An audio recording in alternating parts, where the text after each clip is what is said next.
কেন্দ্রীয় কমিটির ডাকে সাম্প্রতিক পশ্চিমবাংলায় বিজেপির নেতৃত্বে ডবল ইঞ্জিনের সরকার প্রতিষ্ঠিত হওয়ার পর দমদম, শিয়ালদহ এবং যাদবপুরে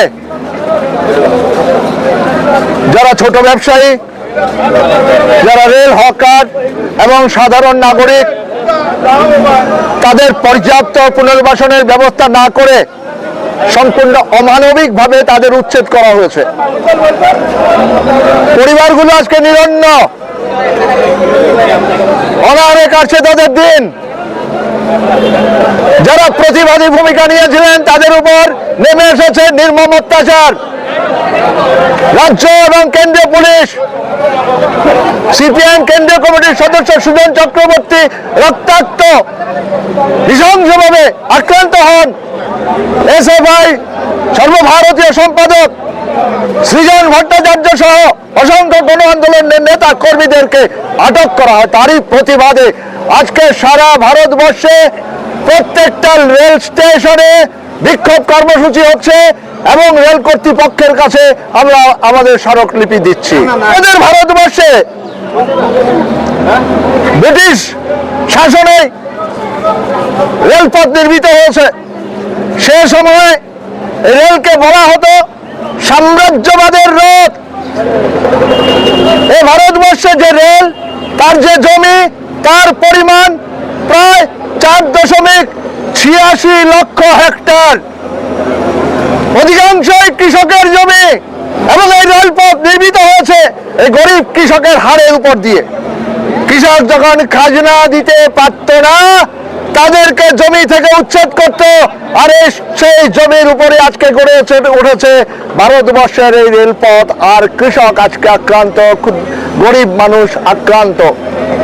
রেলে কোনো নিরাপত্তা নেই। রেলের যারা গ্যাংম্যান, প্রতিদিন তারা আজকে এই রেলে কাটা পড়ছেন। তাদের নিরাপত্তার কোনো সুবন্দোবস্ত নেই, তাদের বিশ্রামের কোনো সুযোগ নেই, তাদের মজুরি বাড়ে না। রেল দপ্তরে লক্ষ লক্ষ শূন্য পদ পড়ে আছে, সেগুলো পূরণে সরকারের কোনো উদ্যোগ নেই। যার ফলে রেলে যাত্রীদের যে ন্যূনতম সুবিধাগুলো পাওয়ার কথা ছিল, সেই সুবিধা পাওয়া তো দূরের কথা, বরং আমরা লক্ষ্য করছি প্রায় প্রতিদিন ভারতবর্ষের কোনো না কোনো প্রান্তে রেল দুর্ঘটনায় পতিত হচ্ছেন এবং শত শত মানুষ সেখানে, নিরীহ মানুষ সেখানে নিহত হচ্ছেন। বিজেপি সরকার ক্ষমতায় আসার আগে বলেছিল রেলের হকারদের উচ্ছেদ করা হবে না। শুভেন্দু অধিকারী হুমকি দিয়েছিলেন যদি কোনো বুলডোজার রেল হকারদের বিরুদ্ধে ব্যবহার করা হয়, তিনি সবার আগে বুলডোজারের সামনে নিজেকে সঁপে দেবেন। আর 4 তারিখ, 4 মে, 4 মে পশ্চিমবাংলা নির্বাচনী ফলাফল ঘোষণার পরের দিনই 5 তারিখ থেকে শুরু হয়ে গেল ওই বুলডোজার সন্ত্রাস। আমরা এই বুলডোজার সন্ত্রাসের বিরুদ্ধে সারা ভারত কৃষি শ্রমিক ইউনিয়ন, ত্রিপুরা উপজাতি গণমুক্তি পরিষদ সহ বিভিন্ন শ্রেণী এবং গণসংগঠন আমরা রাস্তায় আছি, রাস্তায় থাকবো।